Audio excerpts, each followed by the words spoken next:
Muy buenos días, muchas gracias a Comen por la invitación. He planteado una conferencia muy rápida, pero de reflexiones que espero que provoquen en la mesa también reflexiones en el momento de la discusión. En primer lugar, habiendo tenido la experiencia durante varios años en infraestructura, tengo una primera reflexión. El Perú hace muchísimo tiempo estaba conectado. Y estaba conectado incluso con sus vecinos, estaba conectado territorialmente como país, transversal y longitudinalmente. El Capañán, que acaba de ser declarado Patrimonio de la Humanidad, es una demostración de eso. De manera que lo que estamos haciendo más bien es tratar de recuperar el tiempo perdido y volver a conectarnos, porque parece que el camino que seguimos, sobre todo durante la República, fue un camino que desandó lo que se había dado anteriormente. Pero esto es un estímulo para seguir para adelante y para que los números no nos asusten y los problemas más bien los veamos como oportunidades. Efectivamente tenemos, de acuerdo a cifras de AFIN y otras más, cerca de 90.000 millones de dólares de brecha de infraestructura. Pero yo le pongo un concepto: esta brecha es móvil. Estos números van a moverse. Yo digo que la infraestructura llama a infraestructura. Pongo el ejemplo de un camino. Cuando un camino está en rocha, la aspiración de la población es convertirlo en un camino, digamos, decente, transitable, ¿no? Luego se convierte en un pavimento económico, luego se convierte en una carretera, luego se convierte en una autopista, y cuando ya está en una autopista se convierte en una autopista de alta velocidad, y cuando ya está, hay que ver que la población sigue creciendo, hay que hacer circunvalaciones, hay que hacer pontones, hay que hacer pasos a desnivel, y esto nunca termina. De manera que las brechas hay que mirarlas de una manera dinámica. Tenemos un gran desafío, pero el desafío va a continuar por mucho tiempo como otros desafíos. Entonces, y por eso CEPLAN me parece muy bien el documento. Hay muy pocos documentos en Perú con perspectiva. Yo felicito a CEPLAN porque este es uno de los primeros que habla qué tenemos que hacer para entrar a la OCDE, ¿no? Ya estamos cerca del 2021, pero ya habla de 160.000 millones de dólares, ya no de 90.000, justamente lo que decía hace un momento. Bien, y un tema también de reflexión general. No nos asustemos tanto con los montos de las obras, con el costo de hacer las obras hoy. Asustémonos con el costo de no hacer las obras hoy e incorporemos el concepto del costo de oportunidad de no hacerlas. Es terrible lo que significa no hacer las obras. AFIN hizo un cálculo muy sencillo: una hora adicional perdida en transporte, más un galón de gasolina a precio promedio perdido en esa hora, ¿no? Significa 4.000 millones de dólares al año. En 5 años hacemos con esos dineros ahorrados, ¿no?, todas las líneas del metro de Lima y Callao. De manera que no es tanto lo que cuesta, sino lo que cuesta no hacer las obras. Y por otro lado, hay un tema que ojalá con los colegas de la mesa se pueda discutir, ¿no? Tenemos que pensar este tema del cálculo de la demanda en las obras de infraestructura. Yo sé que por razones de bancar los proyectos, las demandas calculadas son muy modestas. Y todos los proyectos de infraestructura rebasan al año o antes del año las demandas esperadas. Y eso obliga a movilizar los contratos hacia deudas. Eso hay que revisarlo, porque significa que la población está esperando que tú hagas la obra y cuando apenas indicas que la obra va, la respuesta del mercado es inmediata. Aumenta el tráfico, se incrementa el valor de los predios alrededor de las obras, etcétera, etcétera. Y por último, creo que las grandes obras, digamos, que necesitamos, hay que mirarlas con visión, no con un enfoque muy coyuntural. Voy a poner algunos ejemplos. Bueno, permítanme plantear lo siguiente. En mi experiencia en infraestructura, yo creo que quienes hacemos gestión de infraestructura nos colocamos mucho en alguna de las etapas, de las 7 que yo considero que son las etapas de la gestión de infraestructura. Y lo que planteo esta mañana es que desde la gestión pública tenemos que mirar la infraestructura integralmente. La primera etapa es el diseño, donde está la visión. Por ejemplo, yo quiero que el puerto del Callao sea un puerto multipropósito con 2 operadores de primer nivel, que sea hub regional aquí en América, en el Pacífico Sur. Esa es una visión. Sobre esa visión tengo que construir el modelo de qué voy a hacer. Hago un contrato, busco unos operadores de primer nivel, hago un concurso, etc. Lo siguiente es, y eso por supuesto el Estado tiene que ser, con todas sus instituciones, más la sociedad civil, tiene que ser los grandes, digamos, insumos, los que planteen los elementos para esta visión. Luego viene el concurso, que tiene todos sus detalles, con sus observaciones, con sus elementos de integración de bases, todo lo que conocemos. Allí hay algunas cosas que se pueden mejorar, pero también hay que seguir el concurso de cerca. Luego viene la firma del contrato, y algunos funcionarios públicos creen que con la firma del contrato la obra está asegurada. No es cierto. Después de la firma del contrato hay que poner todas las obligaciones de las bases en marcha. Las del contratante, contratista, la del concedente, la del concesionario, y a veces eso se demora o no se cumple. Luego viene el cierre financiero, que demora entre 12 y 18 meses con los acreedores permitidos, y que significa que la población ya paga el peaje pero no tiene la obra. Ese es un problema concreto que tenemos que resolver, porque la gente dice, ¿por qué tengo que pagar si todavía no veo la obra? Como Santo Tomás, hay que tocar. Y tenemos que explicarle a las personas, o tenemos que encontrar mecanismos para que mientras se haga el cierre financiero se generen elementos que las personas, los ciudadanos, vean como concretos para poder darle razonabilidad y para poder darle sustento social y político a las obras de infraestructura. Luego, recién del cierre financiero, viene el inicio de las obras. Y con el inicio de las obras vienen las etapas y los gatillos en función de demanda y de otros aspectos que se han puesto. Y ahí tiene que estar de cerca la gestión de infraestructura, porque a veces, por ejemplo, un tema que pasa en Perú, existe una norma que dice que tantos metros a la izquierda, tantos metros a la derecha debe estar liberado ese terreno para el futuro crecimiento de las carreteras. En ambos lugares está absolutamente invadido con título de propiedad. Por eso las obras no funcionan, porque el famoso puesta a punto o la famosa situación de levantamiento de terrenos no se produce. Aeropuerto Internacional Jorge Chávez, Carretera Panamericana, como unos ejemplos pequeños de los muchos que se pueden poner. Y luego, cuando ya están las obras operando y se cumplen los procedimientos, vienen ya las etapas de mantenimiento y operación, y lo que estamos empezando a ver en Perú, que es la segunda generación de las concesiones. Es decir, se acabó el primer periodo de las concesiones, el Estado tiene que decidir las renueva, no las renueva, con qué criterios, en este contexto, cómo trabajamos eso. Y ahí no termina el tema. Ahí lo que hay que hacer, y sigue la gestión de infraestructura, es mirar cómo esta infraestructura se complementa con otras, con una visión de desarrollo. Eso es lo que planteo. A veces, cuando hacemos gestión pública, nos enfocamos solamente en alguno de estos aspectos y no seguimos la integralidad de la gestión que a mi juicio tiene estas etapas. Entonces, mirar la infraestructura con una visión de largo plazo y mirarla con un concepto de desarrollo es uno de los objetivos. Y esto implica hablar de políticas de Estado. En la reciente contienda municipal, que ustedes saben, estuve involucrado, yo traté de poner un tema de política de Estado en el transporte. La discusión era corredor azul, corredor de otro color, metropolitano versus corredor azul. No, la decisión debe ser qué cosa es lo que tenemos que hacer en el transporte, como un sistema, donde la base tiene que ser el metro de Lima y Callao, y todos debemos trabajar alrededor de eso, no importa quién lo hizo, no importa quién lo hará. Entonces el metropolitano, el corredor azul, los taxis, los trenes de cercanía forman parte de ese sistema. Eso es lo que hay que aprender. Por eso yo decía que en política también hay que ponerle docencia a la política para explicarlo. A veces la explicación no da votos, no importa, hay que explicarlo, porque la gente necesita saber, y la gente cuando sabe entiende y ayuda políticamente para que las cosas caminen. Y, por supuesto, la infraestructura desde una perspectiva multisectorial. A veces lo miramos desde el NTC, desde vivienda, desde energía. Yo hasta estoy pensando, es el borrador absoluto, por favor, que deberíamos planear un ente de infraestructura en el Perú. Que, por ejemplo, traiga la infraestructura de interior, de salud, de todos estos sectores que no saben hacer infraestructura, pero que necesitan cárceles, colegios, hospitales, para que se especialicen los que saben hacer infraestructura en hacer infraestructura.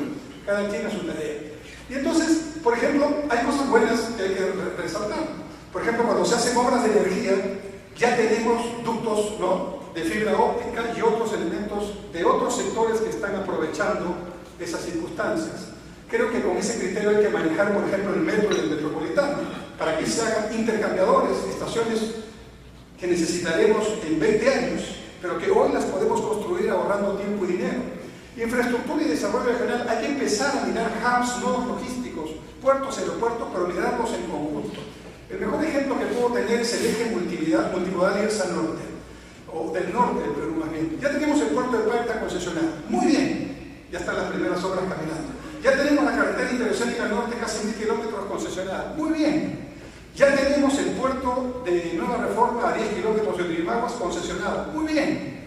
Pero hasta el momento, cuando esté completado todo este conjunto de obras, solo vamos a tener movimiento de Yurimaguas a Paita y de Paita a Yurimaguas. Tenemos que incorporar las hidrovías, que están ahora en concurso. Manejo de las 4 cuencas, Ucayali, Guayaga, Marañón y Amazonas. Y con eso, integración con el Brasil. la zona rica del Amazonas y de Manaos y su conexión con el Asia. En lugar de que vayan por el canal de Panamá, una parte de ese comercio debe venir por aquí y ir directamente al Asia desde Paine. Pero además todo el norte involucrado en ese concepto, con un esquema de desarrollo pensado de esta forma. Luego tenemos también que mirar sin miedo el recuperar la red ferrocarrilera en el Perú, sin miedo. A veces los economistas tenemos el problema de que asustamos y nos asustamos nosotros mismos con los números que están ahí. Pero si buscamos el costo de oportunidad, necesitamos caminar fuertemente en recuperar lo que el Perú tuvo alguna vez en red ferrocarrilera, por ambiental, por económico y por periodo de duración. 100 años tenemos en cada ferrocarril que está caminando como vida útil. 100 años versus 10 años de una carretera. No sé quién fue el que dijo en Perú que las carreteras son mejores que los ferrocarriles. Se equivocó. Tenemos que recuperar ese camino. Y felizmente se están haciendo planteamientos que parecen sueños, pero que tienen que convertirse en realidades. Y, por supuesto, tratar de que la infraestructura vaya con el medio ambiente. ¿Por qué pelearnos en este tema? ¿Por qué perder? Yo un pequeño aporte.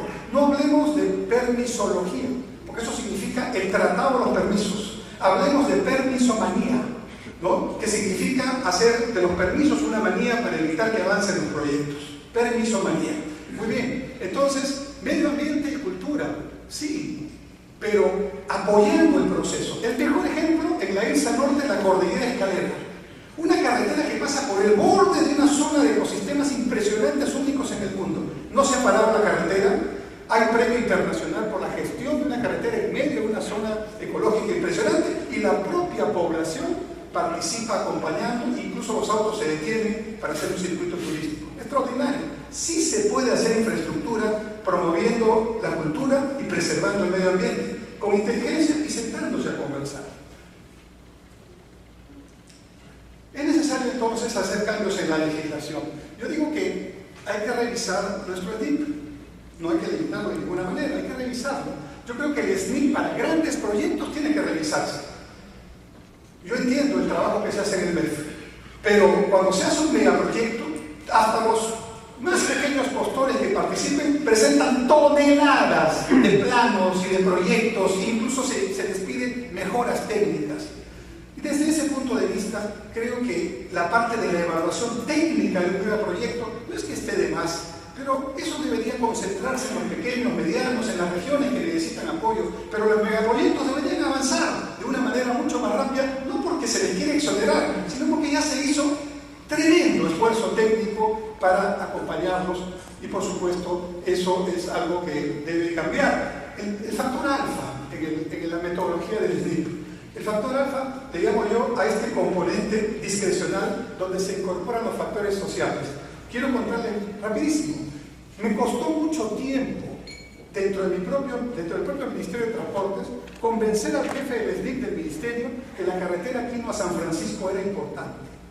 Yo hago una encuesta en este momento y estoy seguro que ustedes levantan la mano todos a favor de la carretera Quino a San Francisco. Una carretera que está en el corazón del Brain, que la rompe en el centro de la energía, en todo el camino a los narcotraficantes y a los que están todavía ahí haciendo terrorismo. Eso significa, no queda duda, un elemento significativamente importante para el Perú y para su paz y para su desarrollo. Sin embargo, no entraba en los criterios del SNIP porque la demanda no funcionaba ahí. Entonces, hay que ponerle a ese criterio alfa, que es de otros factores, una ponderación más precisa. Si yo voy a generar paz, si yo voy a generar desarrollo, si yo voy a romper esta lacra del narcotráfico y del terrorismo, ¿tiene o no valor para hacer una obra? Claro que la tiene. Bueno, el SNIP debería responder de manera más rápida a esos criterios, ¿no? Y, por supuesto, cambios en la normatividad de control. El control está hecho para encontrar problemas. El control tiene que manejarse concurrentemente, como lo hace el sector privado, para que las equivocaciones no se produzcan, pero también para generar un proceso más acelerado y de mayor valentía en los funcionarios públicos, que a veces no hacen las cosas porque se mueren de miedo que luego venga la Contraloría a fastidiarlos, como ocurre, ¿no? Luego, la regulación, que es relativamente nueva en nuestro país, creo que necesita mirarse con un criterio un poco más técnico y en el siguiente sentido: el regulador es el regulador, no es el ente técnico que maneja las políticas de Estado. Y a veces el regulador quiere corregir al ente técnico y ahí se producen discusiones, papeles que van y vienen, pérdida de tiempo. El regulador es el que vigila el cumplimiento de los contratos de concesión. Y el que hace las políticas es el ministro con sus equipos. Y eso debemos aprender. Y por supuesto, yo quiero destacar este tema. En grandes proyectos, el tren eléctrico línea 1 se hizo como se hizo, porque recurrimos a un concurso oferta a precios unitarios. Invento, no, es el modelo que usa el sector privado. Díganme una cosa, ¿acaso no puede el sector público aprender la buena práctica del sector privado? Claro que sí, pero hay que mejorar la norma. Tuvimos que sacar un decreto legislativo para hacerlo, y hoy día es un caso único no repetido. La línea 2 se ha demorado lo que se está demorando porque decidieron hacerlo de otra forma. Yo espero que la 3 y la 4 lo hagan así. No importa quién lo haya hecho primero, que se haga. Los ciudadanos necesitamos obras. Y hay que pensar en el futuro, ¿no? Y aquí destaco este clásico Juan Bautista Say que decía: la oferta crea su propia demanda. No tengo ninguna duda, la oferta de infraestructura crea su propia demanda. Si no, la red de ferrocarriles en los Estados Unidos se hubiera podido hacer con Steel, no creo, ¿no? ¿Qué hubiera pasado en el Perú del siglo XX sin la central hidroeléctrica del Mantaro? ¿Saben todo lo que le decían a Antunes de Mayor por hacer esa obra en ese tiempo? Bueno, para empezar, no hubiera pasado el destino. Y segundo, se hubiera dicho, bueno, ¿cuándo tendremos la demanda energética en el año no sé cuántos? Ahí lo haremos. No, hay que adelantarnos. Este es un criterio que debemos verlo técnicamente, pero también un criterio sensato, político y de lógica. ¿Cuál sería el tráfico de hoy, que ya es caótico en la ciudad, sin la vía expresa? Y recuerdan, yo conversaba con Bedoya, y todas las críticas que tuvo por hacer el San Juan ahí, donde lo hizo en un tiempo en que de repente no parecía necesario. Entonces, todas las obras deben ser pensadas en los próximos 50 o 100 años. Así tenemos que trabajar, y de manera interconectada. Y lo barato sale caro. El costo de no hacerlo ahorrador, ya lo hablamos. Los ahorros mal entendidos, una gambeta donde pasan unos camiones con no sé cuántas toneladas, con un pavimento que en poco tiempo va a terminar con otra obra necesariamente de rehabilitación. ¿Por qué no hicimos el pavimento correcto o el concreto que eso necesita? Por ahorros mal entendidos. Guardavías rígidos. Un guardavías rígido hace que la gente choque y se muera. Por lo menos un accidente fatal. Un guardavías flexible te salva la vida.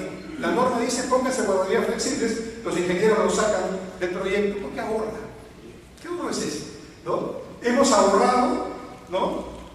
No hemos ahorrado cuando se hicieron las concesiones para las redes de fibra óptica, y ahora que empezamos en la Panamericana Norte a hacer las autopistas, hubo que mudar a costo del Estado, por supuesto, las redes de fibra óptica a un costado para que se pueda hacer la segunda pista, y hasta ahora se está en ese trabajo. Le costó al Estado hacer eso. ¿Por qué no pusieron un ducto de fibra óptica obligatorio cuando se hacía la carretera? Por ahorro. Esos ahorros hay que sacarlos, no son ahorros, nos cuestan más dinero a todos los peruanos. ¿Por qué no pensar en carreteras de 3 carriles desde ahora? Y ferrocarriles o trenes de mayor tamaño desde ahora. ¿Por qué tener esa visión tan tímida y tan pequeña por el cálculo sin la visión de largo plazo, ¿no? Y retaseo en los costos de los estudios. Muchos de los problemas que tenemos son por malos estudios. Y los malos estudios son en buena parte porque pagamos muy poco por los estudios, por ahorrar. Ese ahorro no sirve para nada. Es mi experiencia y es mi convicción, ¿no? Y bueno, este famoso tema que en esta campaña municipal aprendí. ¿Por qué se basa el asunto de las reformas del transporte así llamados en corredores alimentadores o en corredores segregados? Por ahorro. ¿Qué ahorro es ese? Cuando en toda ciudad del mundo que ya tiene experiencia en transporte público, los metros son los estructuradores porque llevan la mayor cantidad de gente, porque son la inversión mayor y porque además el sótano se hace primero que el segundo piso, en toda circunstancia, ¿no? Bueno, por supuesto no voy a hablar de esto porque uno de los expositores va, pero creo que efectivamente hay que ponerle toda la imaginación, todo el esfuerzo ahora por impuestos, a APPs, a IPs, y buscar un concepto que en mi experiencia es el clave. El que hace esto tiene que tener el arte de equilibrar los riesgos. Ese es el factor clave. ¿Cuál es el riesgo del Estado? ¿Cuál es el riesgo del privado? A veces no se equilibra bien este asunto, no se balancea, y eso genera problemas posteriores. Ese es el arte de los que concesionan. Tienen que trabajar sobre las experiencias, en muchos casos, ¿no? Y acordarse que el 80% de la inversión total en el Perú es privada, siempre lo fue. Y con el 20% de inversión pública no la hacemos, ¿no?